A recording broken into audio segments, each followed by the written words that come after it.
Good morning class. तो आज जो हम लेक्चर स्टार्ट कर रहे हैं it's all about the fundamental rights के बारे में बात करेंगे, मूल अधिकार के बारे में बात करेंगे। देखो, किसी भी एग्ज़ाम के पॉइंट ऑफ व्यू से ना जो मौलिक अधिकार है उसकी एक अपनी ही वैल्यू है।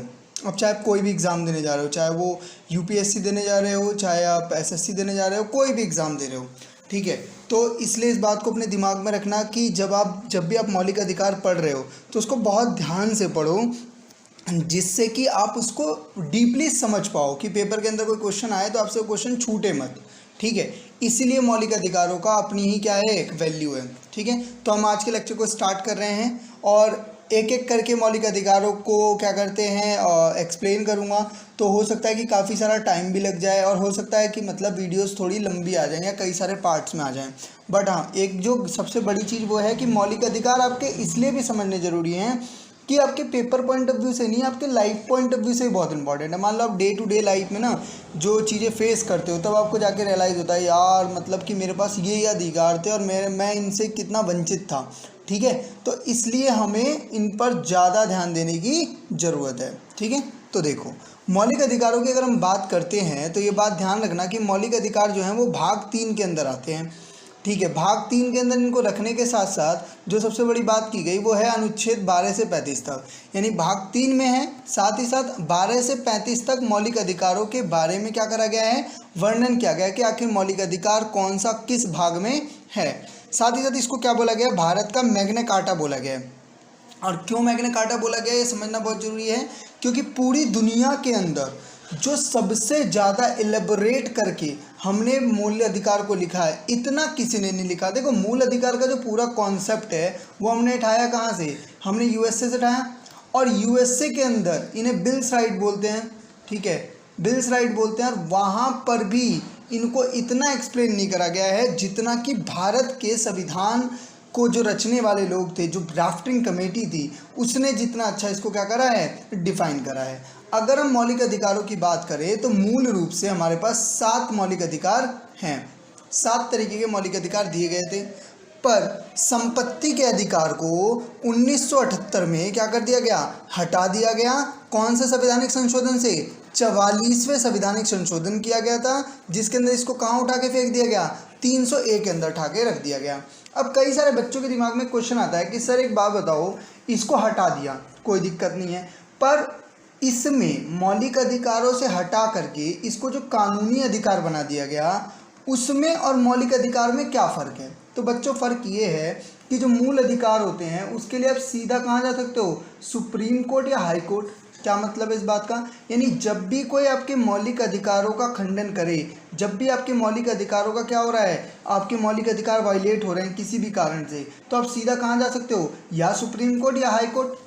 पर जब कानूनी अधिकार के खनन की बात आती है, जब मान लो कि कोई आपकी संपत्ति पर अधिकार करके बैठ गया है, तो अगर आप वहाँ पर क्या करोगे, जाओगे, तो आप सीधा सुप्रीम कोर्ट नहीं जा सकते। पहले आपको एफआईआर दर्ज करवानी होगी, फिर आपका केस जाएगा डिस्ट्रिक्ट कोर्ट में, उसके बाद डिस्ट्रिक्ट कोर्ट फैसला देगा, आप उस फैसले से सहमत नहीं हुए तब आप हाई कोर्ट जाओगे, हाई कोर्ट उसका फैसला देगा, हाई कोर्ट में भी आप सहमत नहीं हुए तो सुप्रीम कोर्ट देखेगा कि इसकी बात को ले या ना लें, उसके बाद आपकी जो अपील होगी उसको देखा जाएगा। पर अगर आपके साथ मौलिक अधिकारों का खनन हुआ है तो आप सीधा भाग के कहाँ जा सकते हो, सुप्रीम कोर्ट जा सकते हो।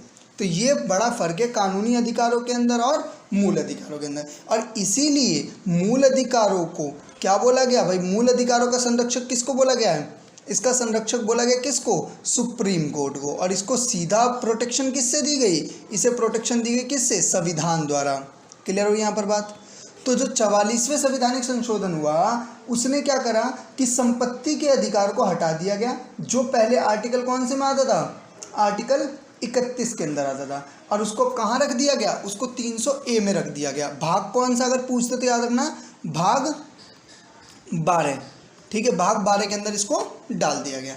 अब बात करते हैं कि अब कितने अधिकार बचे, तो बच गया पहला संपत्ति का अधिकार, ठीक है, समानता का अधिकार, स्वतंत्रता का अधिकार, शोषण के विरुद्ध अधिकार, धर्म की स्वतंत्रता का अधिकार, आपका संस्कृति और शिक्षा संबंधित अधिकार, और संवैधानिक उपचारों का अधिकार।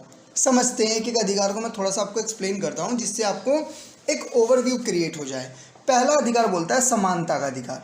क्या मतलब है समानता का, समानता का मतलब है, देखो भाई, आप किस जात के हो, किस धर्म से हो, कहाँ पर आपका जन्म हुआ, अगर आप भारत के निवासी हो तो आपको सामान्य एक सम्मानपूर्ण ज़िंदगी जीने का अधिकार है, जो पहले नहीं होता था। जैसे कि अगर आप 1947 से पहले की कोई मूवी उठा के देखो, जिन मूवीज़ में 1947 1950 जहाँ पर छोटी जात के लोगों को क्या कहते हैं, छोटी और बड़ी जात वाला एक तो सीन था। दूसरा सीन ये था कि औरतों को अधिकार कम दिए जाते थे, आदमियों का अधिकार ज़्यादा था, क्योंकि हम पैट्रियार्की सिस्टम में रहते हैं, जहाँ पर क्या कहते हैं बहुत अलग अलग तरीके के भेदभाव किए जा रहे थे।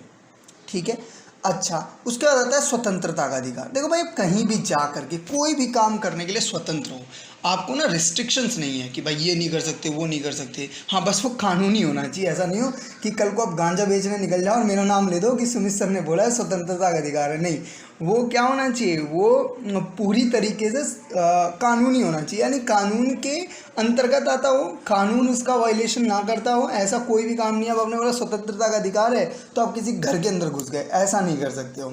उसका शोषण के विरुद्ध अधिकार, ये बड़ा ही इंपॉर्टेंट अधिकार है। देखो भैया, क्या होता है, छोटे छोटे बच्चे होते हैं, ठीक है। देखो, दुनिया में ना सबसे ज़्यादा शोषण हुआ है वो हुआ महिलाओं का और बच्चों का। ये एक बहुत बड़ी सच्चाई है, और उसके पीछे कारण है कि ये दो ही लोग सबसे ज़्यादा कमज़ोर रहे हैं। ठीक है, छोटे बच्चे आप जाते हैं टपरी मार देते हो, छोटे बच्चों की क्या इज्जत मानते हो। बट छोटे बच्चों का शोषण कहने का तात्पर्य यहाँ पे शारीरिक और मानसिक शोषण से है। मानसिक शोषण कैसे? मानसिक शोषण वो कि आप बच्चों को गलत बातें सिखा रहे हो।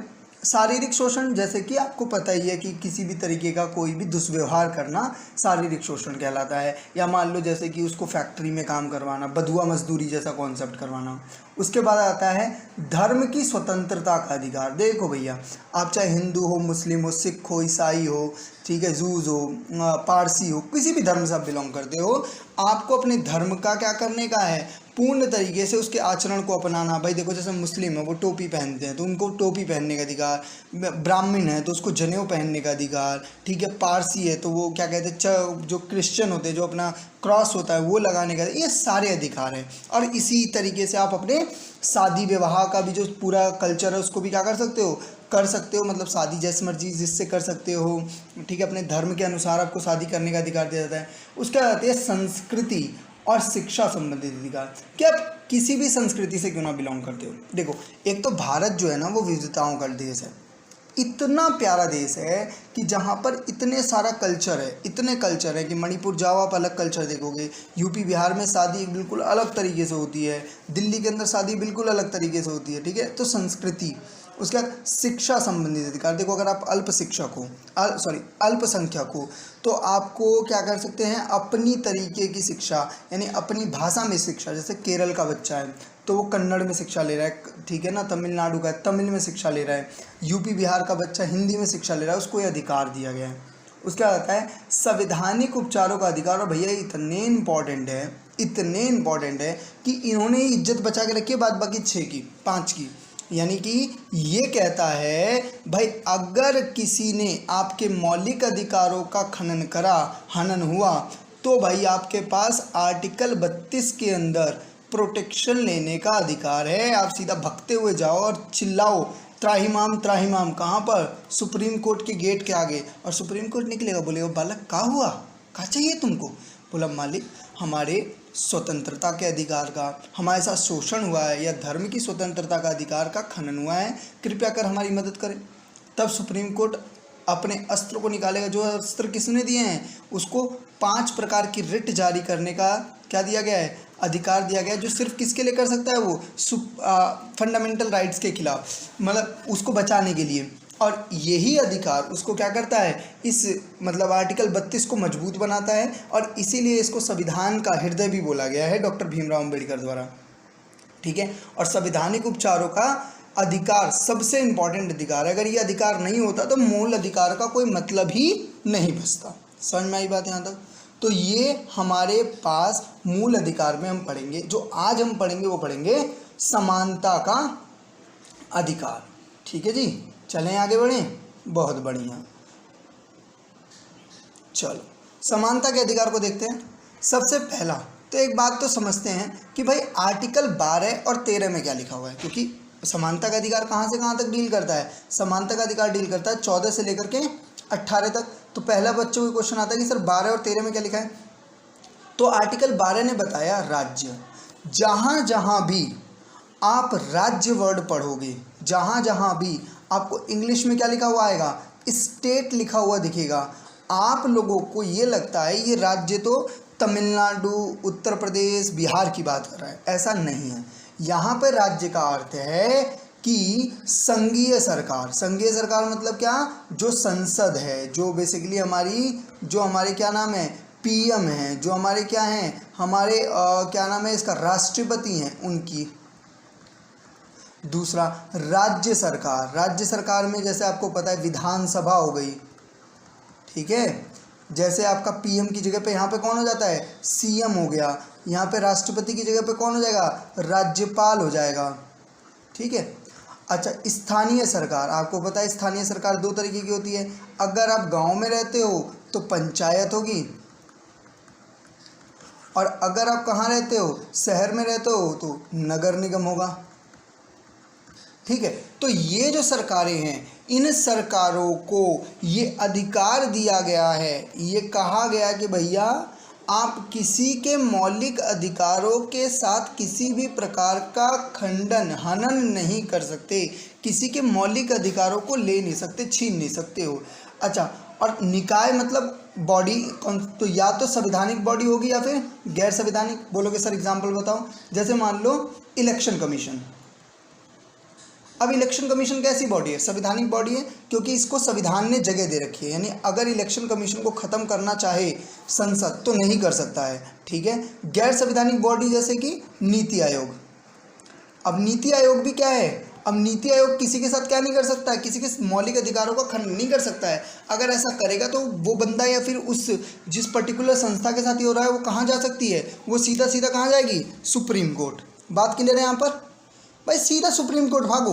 तो राज्य का जहाँ जहाँ भी मतलब आएगा, राज्य जहाँ जहाँ भी नाम आएगा राज्य, तो उसमें आप क्या क्या समझोगे, एक तो संघीय सरकार हो सकती है, राज्य सरकार हो सकती है, स्थानीय सरकार हो सकती है, और कोई भी संवैधानिक या गैर संवैधानिक निकाय हो सकता है। साथ ही सुप्रीम कोर्ट ने तो क्लेरिफिकेशन देते हुए ये भी बोला कि भाई अगर कोई प्राइवेट कंपनी सरकार के बिहाफ पे काम करती है तो उसको भी हम क्या मानेंगे, उसमें राज्य का दर्जा मानेंगे। जैसे कि मान लो आधार कार्ड बनाने के लिए हमने किसी कंपनी को आउटसोर्स कर दिया, और आधार कार्ड बनाने आप गए और आपको ये कह के बोलते हैं कि भाई तू तो काला है, तेरा तो हम आधार कार्ड नहीं बनाएंगे, जा घर जा।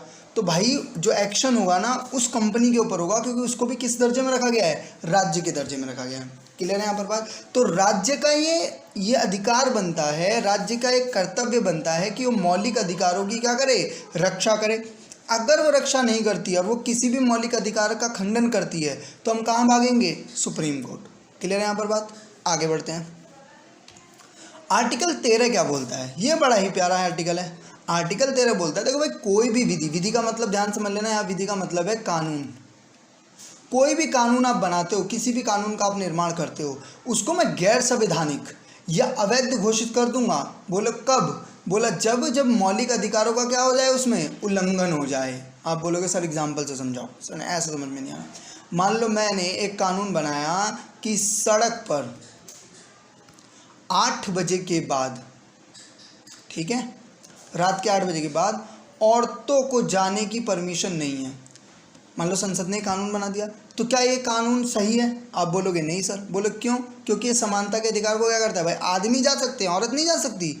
ऐसा करने पर इस कानून को सुप्रीम कोर्ट या फिर हाई कोर्ट क्या कर सकता है, इनवैलिड कर सकता है, वॉइड कर सकता है, रद्द कर सकता है। बोलेगा क्यों? क्योंकि ये किसका उल्लंघन कर रहे हैं, ये मूल अधिकारों का क्या कर रहे हैं, उल्लंघन कर रहे हैं। बात समझ में आई यहाँ पर? क्लियर है बात? यानी कि कोई भी ऐसे कानून का निर्माण जो मौलिक अधिकारों का उल्लंघन करती है, सुप्रीम कोर्ट या हाई कोर्ट बिना किसी परमिशन के उसको जुडिशियल रिव्यू के लिए बुला सकती है, उसको देख सकती है, उसकी जांच कर सकती है। अगर उसे लगता है कि भाई हाँ ये संविधान का क्या कर रहे हैं, उल्लंघन कर रहे हैं, ये मूल अधिकारों का क्या कर रहे हैं, उल्लंघन कर रहे हैं, तो इनको गैर संवैधानिक ठहराते हुए इनका क्या कर देगी, इनको क्या कर देगी, ख़त्म कर देगी। ऐसा केशवानंद भारती केस में हुआ था, जहाँ पर क्या करा गया, जहाँ पे बोला गया कि भाई देखो संविधान में परिवर्तन कर सकते हो पर संविधान के मूल ढांचे में परिवर्तन नहीं कर सकते। और हमारे पास जुडिशियल रिव्यू की पावर है, विधि न्यायिकता क्या बोलते हैं हिंदी में मुझे नहीं पता, विधि समीक्षता, यानी कि दोबारा से हम क्या कर सकते हैं, हम जो कानून बनाया है अगर हमें लगता है कि उसमें कुछ भी ऐसी गड़बड़ है जो मौलिक अधिकारों का खनन कर रही है, जो संविधान के खिलाफ जा रही है, तो हमारे पास ये अधिकार है कि हम उसको क्या करें, देखें, और अगर है तो उसको ख़त्म करें। बात समझ में आ रही है? ये आर्टिकल 13 कहता है। तो आर्टिकल 12 क्या कहता है और आर्टिकल 13 क्या कहता है, बहुत क्लियर है। आर्टिकल 12 आपको बता रहा है कि राज्य क्या होता है, और आर्टिकल 13 आपको ये बता रहा है कि आखिर भाई कि कोई भी ऐसा कानून अगर आप बनाते हो जो मूल अधिकारों का उल्लंघन करते हैं तो उसको सुप्रीम कोर्ट या हाई कोर्ट क्या कर सकता है, उसे ख़त्म कर सकता है, उसे अवैध घोषित कर सकता है। अब आ जाते हैं भाई समानता के अधिकार पर, और समानता का अधिकार फिर से बता दूं कौन से आर्टिकल में आता है, तो आर्टिकल 14 से लेकर के 18 तक। अब देखो आर्टिकल 14 क्या बोलता है, ये बड़ा ही ध्यान से समझना, बड़ा ही प्यारा कॉन्सेप्ट है।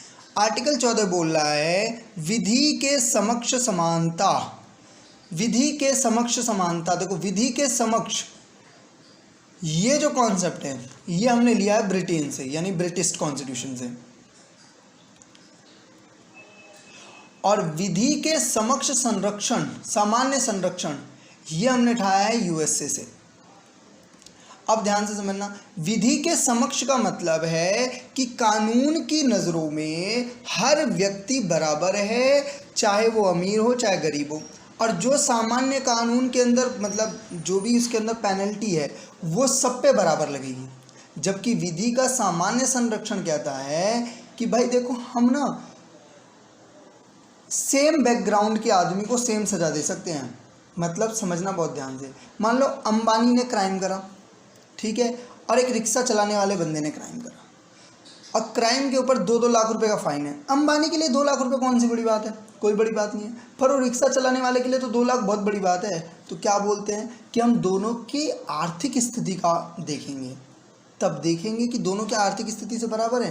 बोला हाँ बराबर है, तब तो सज़ा सामान्य रहेगी। अदरवाइज रिक्शे वाले पे 10,000 फाइन लगेगा और अंबानी पे 2 लाख फाइन लगेगा। क्यों? विधियों का सामान्य संरक्षण का मतलब यही है। अंबानी 2 लाख अफोर्ड कर सकते हैं, रिक्शे वाला 2 लाख अफोर्ड नहीं कर सकता है, तो वो तो उसके साथ इनजस्टिस हो जाएगा ना। जस्टिस का मतलब क्या है कि जो सामान्य वर्ग पर है उनको सज़ा सामान्य देनी चाहिए, ना कि जो असामान्य वर्ग पर हैं उनको सज़ा सामान्य दी जा रही है। विधि के समक्ष का ये कहना है सब बराबर है, और विधि के सामान्य संरक्षण का कहना है सब बराबर तो हैं, पर ये देखना बहुत ज़रूरी है कि दोनों किस बैकग्राउंड से आते हैं। जैसे इसका एक और अच्छा एग्जाम्पल मैं दूँ, अगर एक पढ़ा लिखा व्यक्ति, बहुत पढ़ा लिखा है, मान लो उसने PhD कर रखी है, उसने एक औरत के साथ रेप करा, ठीक है, ध्यान से समझना, बहुत ही संदर्भ बात कर रहा हूँ, और एक अनपढ़ व्यक्ति जो मतलब जिसको सही से समझ नहीं, उसने एक औरत के साथ दुष्व्यवहार किया, आप बताओ सज़ा किसको ज़्यादा होनी चाहिए? जाहिर सी बात है जिस व्यक्ति ने बहुत पढ़ने के बाद भी वही नीचपना कर रहा है, और जो व्यक्ति नीच है, जिसकी बुद्धि ही कम विकसित हुई है, उस पर क्या ही बात करेंगे, सज़ा तो होगी, पर उसकी सज़ा उस व्यक्ति से ज़्यादा कम होगी कंपैरिजन ऑफ पढ़ने वाले के। ये कौन कहता है? विधि का सामान्य, ये यूएसए का लॉ कहता है। यूएसए के अंदर ये बात है कि अगर एक बड़ा आदमी क्राइम करता है, जैसे अभी नॉर्वे में, शायद मैंने सुना न्यूज़ में, नॉर्वे में जो PM थे उनके ऊपर 2 लाख रुपए का फ़ाइन लगाया गया है क्योंकि उन्होंने कोविड की पॉलिसी तोड़ी है। तो वहाँ की पुलिस का कहना है कि अगर ये काम कोई आम जनता करती तो शायद हम उसे माफ़ भी कर सकते थे, बट PM के द्वारा की गई इस बात पर हम उन्हें माफ़ नहीं कर सकते। भाई कितनी सच है कितनी सही इसके बारे में मैं नहीं कह सकता, बट स्टिल बिल्कुल सही यार। PM तो रिस्पॉन्सिबल पर्सन है। हमारे यहाँ पे तो सरपंच भी घमंड में रहता है, PM कहाँ फाइन देने वाले। ठीक है, आगे बढ़ते हैं। आर्टिकल 15 क्या बोलता है? आर्टिकल 15 बोलता है, देखो भाई, कि किसी व्यक्ति के लिंग यानी जेंडर, किसी व्यक्ति के धर्म, मूल वंश का मतलब होता है कि मतलब कहाँ उसका जन्म हुआ है, मतलब किस वंश से वो आता है, ठीक है, जैसे ब्राह्मण कुल से आता है, राजपूत से आता है, इस तरीके से जन्म स्थान या जाति के आधार पर, केवल उस आधार पर हम विभेद नहीं करेंगे किसी के साथ इस आधार पर डिस्क्रिमिनेशन नहीं होना चाहिए। डिस्क्रिमिनेशन करो, कोई फ़र्क नहीं पड़ता, डिस्क्रिमिनेशन में कोई बुराई नहीं है, पर डिस्क्रिमिनेशन का ग्राउंड, किसी के साथ विभेद का ग्राउंड या किसी के साथ भेदभाव का जो ग्राउंड है वो जेंडर, धर्म, मूल वंश, जन्म स्थान या जाति नहीं होना चाहिए। आप अगर किसी के साथ विभेद करते हो, मान लो कोई कहता है कि एक मान लो पब्लिक गैदरिंग हो रही है, लोगों को बुलाया गया है, ठीक है, और वहाँ बोला जा रहा है कि सिर्फ और सिर्फ आईएएस ही आएंगे, तो उसे हम विभेद नहीं कहेंगे, वो इंटेलेक्चुअल बात है, जहाँ पर जिस लोगों की ज़रूरत है उन लोगों को बुलाया गया है, ठीक है ना। पर आप किसी को सिर्फ इसलिए नहीं आने दे रहे हो कि तुम औरत हो, या तुम इसलिए नहीं आने दे रहे हो कि तुम किसी पर्टिकुलर कास्ट से बिलोंग करते हो, तो ऐसा करने पर आर्टिकल 15 का क्या माना जाएगा, उल्लंघन माना जाएगा, और फिर आपको क्या होगी, सजा होगी।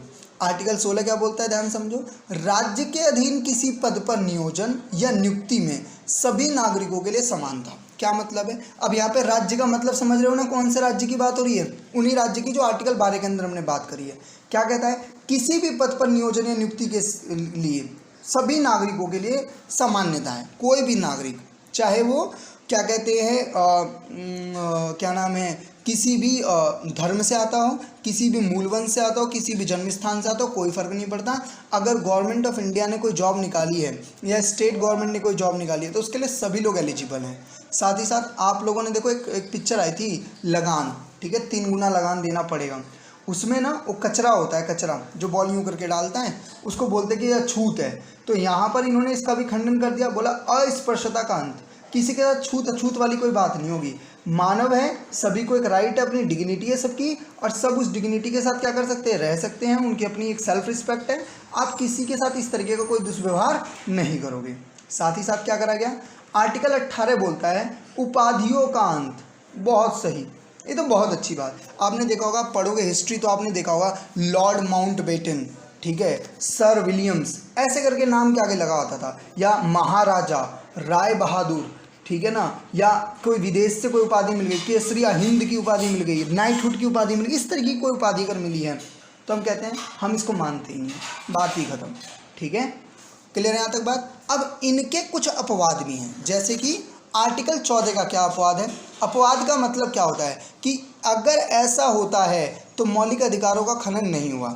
कहाँ कि भैया देखो, राष्ट्रपति और राज्यपाल के ऊपर किसी भी प्रकार का कोई भी कानूनी कार्यवाही नहीं होगी अगर उन्होंने अपने कार्यकाल में कोई काम करते हैं, यानी कि एज अ राष्ट्रपति उन्होंने कोई काम करा, ठीक है, तो उनके ऊपर किसी भी तरीके का कोई भी एलिगेशन नहीं, उनके काम को लेकर के कोई भी न्यायालय में याचिका दायर नहीं करी जा सकती। दूसरा, पद अवधि के दौरान दंडीय कार्यवाही, अगर वो अपनी पोस्ट पर हैं, सीएम अपनी पोस्ट पर है, पीएम अपनी राज्यपाल और राष्ट्रपति अपनी पोस्ट पर बैठे हुए हैं, तो उनके ऊपर कोई भी क्रिमिनल, यानी कोई भी उनके ऊपर क्या नहीं करा जा सकता है, उनके ऊपर कोई केस नहीं किया जाता है। साथ ही उनकी कोई गिरफ्तारी नहीं हो सकती है। अगर उन्होंने व्यक्तिगत रूप से कुछ करा है, व्यक्तिगत रूप से मतलब कि रास्ते से जा रहे थे, बैंक वाले से उधार ले लिया, पैसा नहीं दे रहे, तो बैंक वालों ने एक केस डाला, तो उस केस के लिए उन्हें पहले 2 महीने पहले क्या देना पड़ेगा, नोटिस भेजना पड़ेगा, उसके बाद जाके उनके ऊपर कार्रवाई होगी। यानी राष्ट्रपति और राज्यपाल आर्टिकल 14 से क्या रखे गए, बाहर रखे गए। यहाँ तक बात क्लियर है, कोई डाउट यहाँ पे किसी को? आगे बढ़े। दूसरा कहता है संसद या विधानसभा की कार्यवाही को समाचार पत्र पर, यानी मान लो संसद या विधानसभा कोई काम कर रही है, बैठक बैठी हुई है, उसको मैंने न्यूज़पेपर में लिख दिया, उसको मैंने टीवी पे दिखा दिया, उसको मैंने रेडियो पे दिखा दिया, और बात बिल्कुल सच है, तो मेरे ऊपर कोई कार्रवाई नहीं होगी, चाहे बात कितनी ही गलत क्यों ना हो रही हो। वहाँ पर बात गलत हो रही हो, मैं अपनी तरफ से मिर्च मसाला ना डाल रहा हूँ। आजकल की मीडिया को छोड़ के, आजकल की मीडिया तो दिखाती है ना, एलियन दूध पी रहा है, मोदी जी ने बजाई कितनी बार ताली, ठीक है, इस तरीके की चीज़ें चलती हैं। आगे देखो, किसी संसद के किसी सदस्य को कही हुई बात, मान लो कई बार देखो संसद में जो सदस्य होते हैं ना, एक दूसरे के साथ गाली गलौज कर लेते हैं। मान लो एक सदस्य ने दूसरे सदस्य को कोई जाति सूचक गाली बक दी, तो उसके ऊपर जो कार्यवाही करने का अधिकार है वो स्पीकर के पास है, वो चेयरमैन के पास है। उसके ऊपर वो बंदा बाहर निकल के सुप्रीम कोर्ट नहीं भागेगा, उसको इससे क्या रखा गया है, बाहर रखा गया है। विधानमंडल का कोई काम चल रहा हो तो राष्ट्रीय दूत होता है, जो यूएन वगैरह से जो मतलब डिप्लोमेट्स हैं, उनके ऊपर कुछ नहीं हो सकता, राजदूत के ऊपर कोई कार्रवाई नहीं हो सकती। इनके द्वारा किया गया कोई भी काम आर्टिकल 14 के अंदर नहीं आता है। इन्हें आर्टिकल 14 से क्या रखा गया है, बिल्कुल बाहर रखा गया है। क्लियर है बात? बोला गया भैया तुम तो बड़े लोग हो, तुम्हें हम कुछ नहीं कह रहे। आगे बढ़ते हैं। आर्टिकल 15 के भी अपवाद हैं। हमने क्या बोला था अभी कि आर्टिकल 15 में क्या करा जाता है, किसी के साथ भेदभाव नहीं किया जाएगा, पर बोला करेंगे हम, भेदभाव कर सकते हैं अगर बच्चों, और महिलाओं के लिए कोई विशेष व्यवस्था करनी पड़ी तो उसे भेदभाव में नहीं गिनोगे। आप कहोगे सर एग्जाम्पल बताओ। जैसे आपको पता है कि 6 से 14 साल तक के बच्चों के लिए कंपलसरी क्या कर दी गई, एजुकेशन कर दी गई। महिलाओं के लिए करा गया कि भाई रात के 6 बजे के बाद, ठीक है, किसी महिला की गिरफ्तारी नहीं हो सकती है। इसको भेदभाव नहीं कहा जाएगा, ये उनको क्या की गई है, प्रिविलेज दिया गया है। सामाजिक और शैक्षिक रूप से जो सेक्शन मतलब बेसिकली एजुकेशनल बैकग्राउंड से जो बिछड़े हुए वर्ग है उनके विकास के लिए कोई कानून बनता है। जैसे हमारे यहाँ रिजर्वेशन सिस्टम है, ठीक है ना, SC ST के लिए, OBC के लिए, जो OBC के लिए, और आर्थिक रूप से ही देखो अभी दिया जा रहा है किसका, EWS का। तो इस तरीके का कोई रिजर्वेशन दिया जा रहा है तो उसको हम क्या नहीं मानेंगे, उसको हम क्या नहीं मानेंगे, गैर संवैधानिक नहीं मानेंगे। आप बोलोगे सर क्यों? क्योंकि देखो भैया ये लोग पिछड़े हुए हैं, ठीक है, इनकी मालदा स्थिति अच्छी नहीं है, इनको समाज में क्या कहते हैं, कह सकते हो कि बहुत ज़्यादा क्या शोषण हुआ है इनका, तो इनको आज समानता दी जा रही है कि भाई तुम भी बराबर हो, ठीक है। अच्छा, शैक्षिक संस्थाओं में आप देखते हो कई बार कि फॉर्म निकलता है तो कुछ फॉर्म आपके लिए 600 रुपये के होते हैं, वहीं पर महिलाओं के लिए फ्री भी होता है, ठीक है, OBC SC के लिए 100 रुपये का होता है। इस तरीके के फॉर्म निकलते हैं। या किसी कॉलेज में जाओगे आप, सरकारी कॉलेज में, तो वहाँ फीस में छूट होती है, तो आप उस पर हल्ला नहीं काट सकते, हमें भी दो। क्यों नहीं दो? क्योंकि आपको एक बिछड़ा हुआ वर्ग नहीं हो, आपको बिछड़े हुए होते तो आपको राज्य के पास ये अधिकार है कि वो उनके अपलिफ्ट करने के लिए, उनको आगे बढ़ाने के लिए क्या करे, अच्छे से थोड़ी सी और उनकी मदद कर दें। इस पे ना कई लोगों का मुद्दा है कि सर अब तो नहीं है कुछ भी लोग, पर ऐसा नहीं है, अभी भी बहुत है। 70% से ज़्यादा जो जनसंख्या है भारत की, उसकी स्थिति दयनीय है, ठीक है। 30% लोगों को छोड़ दिया जाए तो। और एक और कमाल की बात सुनो, जिन लोगों को ये अधिकार दिए गए हैं ना, जो लोगों को ये अधिकार दिए जा रहे हैं, वो वास्तविकता में अभी इस अधिकार को अवेल करने के कंडीशन में हैं, उनके पास अभी भी है, और इसका गलत उपयोग ज़्यादा हो रहा है। हाँ, इस बात से मैं ज़रूर सहमत हूँ, पर हम अच्छे काम को करने के लिए अधिकार देते हैं। अब उसका गलत उपयोग होने लगे तो बात अलग है। अब जैसे आपको इंटरनेट, आपके घर वालों ने सोचा बच्चा पढ़ रहा है, बच्चे क्या देख रहा है तो बच्चा जानता है ना, तो आपके माँ बाप का इंटरनेट थोड़ी ना काट दें। तो आपकी बुद्धिमत्ता पर निर्भर करता है कि आप उस पर किस प्रकार से उपयोग करते हो, ठीक है। आप लिख रहे हो कि बाबू तुम कैसी हो, अब तुम बाबू के साथ क्या कर रहे हो तो माँ बाप को थोड़ी ना पता है। क्लियर है बात यहाँ पर? चलो आगे बढ़ते हैं। आर्टिकल 16 के भी अपवाद हैं। आर्टिकल 16 का अपवाद, आर्टिकल 16 हमने क्या पढ़ा था कि भाई देखो, राज्य सभी के लिए क्या देगा, सामान्य अवसर देगा, पर संसद के पास ये अधिकार है कि वो किसी विशेष निवासी को क्या कर सकता है, शर्त रख सकता है। कि मतलब क्या, कि मतलब आपको बिल्कुल उसी स्टेट के होगे, आप उसी राज्य के होगे जब भी आप उस नौकरी को भर सकते हो, वरना नहीं भर सकते। हालांकि ये ख़त्म कर दिया गया है, पर आंध्र प्रदेश और तेलंगाना में अभी भी है, पर इसको एक अलग तरीके से कर दिया गया है। जैसे कि मध्य प्रदेश में अगर आप नौकरी भरते हो तो आपको मध्य प्रदेश का डोमिसाइल चाहिए, उत्तर प्रदेश में नौकरी भरते हो तो डोमिसाइल चाहिए, तमिलनाडु में नौकरी भरते तो बोलते तमिल आनी चाहिए। ये एक तरीके का क्या है, ये संरक्षण ही है। और इसको क्यों रखा गया है कि जिससे वहाँ के लोगों को पहले नौकरी दी जाए, उसके बाद आरक्षण की व्यवस्था कर सकती है, और ये तो होती ही है, आपको पता ही है। अब तो भारत के अंदर लगभग 60% आरक्षण दिया जा रहा है। क्या क्या? आपके OBC, SC ST और EWS। साथ ही साथ धार्मिक आधार पर भी व्यवस्था की जा सकती है। इसका थोड़ा सा एक एग्जाम्पल समझो कि मान लो कोई मुस्लिम है, मुस्लिमों के उद्धार के लिए या फिर मुस्लिमों की परेशानी को जांचने के लिए एक कमेटी बनाई गई है, एक बॉडी बनाई गई है। अब उस बॉडी का हेड किसको बनाया जाए? जाहिर बात है कि उसके लिए क्या कर दिया हमने, एक धार्मिक आधार लगा दिया कि अगर मुस्लिम इस बॉडी के लिए आपको अगर अध्यक्ष बनाना है तो बंदा क्या होना चाहिए, मुस्लिम ही होना चाहिए। आप बोलोगे सर क्यों? क्योंकि भाई मुस्लिमों की परेशानी एक मुस्लिम ज़्यादा अच्छे से समझ सकता है, एक हिंदू की परेशानी एक हिंदू ज़्यादा अच्छे से समझ सकता है। जैसे कि SC की परेशानी एक SC वर्ग का व्यक्ति एक अपर कास्ट के कंपैरिजन में बहुत अच्छे से समझ सकता है, क्योंकि वो उस वर्ग से आता है, तो उसने उस वर्ग के ऊपर जो चीज़ें चल रही हैं, जो परेशानियाँ चल रही हैं, उसको वो बहुत ही करीब से देख पा रहा है। समझ में आ रही बात? और आज का लास्ट आर्टिकल 18 के अपवाद क्या है? तो आर्टिकल 18 का अपवाद ये है कि अगर राज्य सेना से आपको क्या मिलता है, कोई पद मिलता है, मतलब मेजर, लेफ्टिनेंट, कर्नल, तो वो पद आप रख सकते हो। अच्छा, राष्ट्रपति की सहमति से कोई पद आप मिलता है तो आप रख सकते हो। आपके नाम के आगे आप लगाते हो भारत रत्न, पद्मश्री, पद्म भूषण, पद्म विभूषण। तो 1996 में सुप्रीम कोर्ट ने क्लैरिफिकेशन देते हुए बोला कि भैया देखो, ये उपलब्धि है, ये आपने अर्जित करी है समाज सेवा के थ्रू, आपने कुछ ऐसा आउटस्टैंडिंग करा है सोसाइटी के लिए जिसके लिए आपको दिया गया, तो इसको आप क्या कर सकते हो, अवेल कर सकते हो। और एजुकेशनल टाइटल जो आपको पढ़ने के बाद मिलता है, जैसे नाम के आगे CA लगा देना, डॉक्टर लगा देना, एडवोकेट लगा देना, ठीक है, प्रोफेसर लगा देना, ये आपके क्या है, आपकी शिक्षा योग्यता के अनुसार दिया गया, आपको कोई मतलब खैरात में नहीं मिला है, ठीक है। तो इन सभी को भी हमने आर्टिकल 18 से क्या रखा गया, बाहर रखा गया। तो क्लियर हो गई बात। अब हमने क्लियर है यहाँ तक बात, क्या क्या पढ़ लिया हमने, तो देखो हमने पढ़ा कि भाई मूल अधिकार भाग 3 12 से 35 में आते हैं, इसे मैग्ना कार्टा बोलते हैं। 7 तरीके के अधिकार थे जो बाद में 6 बचे, किसको हटा दिया गया, संपत्ति के अधिकार को हटा दिया। आज हमने कौन सा अधिकार कवर कर लिया, तो आज जो हमने पढ़ा है वो पढ़ा है समानता का अधिकार, जो आता है 14 से लेकर के 18 तक में। 14 में कौन सा आता है, तो 14 में आता है आपका विधि के समक्ष। 15 में क्या आता है कि किसी भी जाति धर्म मूल वंश के आधार पर आप उसके साथ भेदभाव नहीं कर सकते। अच्छा 16 में क्या आता है कि राज्य नियुक्ति के समय सबको समानता देगा। 17 में क्या आता है, अस्पृश्यता का अंत होगा और उपाधि का अंत होगा आर्टिकल 18 में।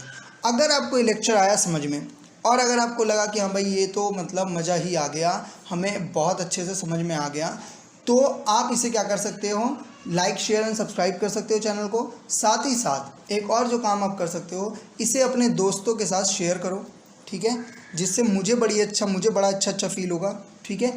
थैंक यू बच्चों, thank you for giving your time. और इसका अगर आपको चाहिए होगा तो मैं इस मतलब बेसिकली इस सीट को टेलीग्राम ग्रुप पे डाल दूंगा। टेक केयर बच्चों, मिलते हैं अगली क्लास में जिसका लिंक डिस्क्रिप्शन में होगा। Bye, take care.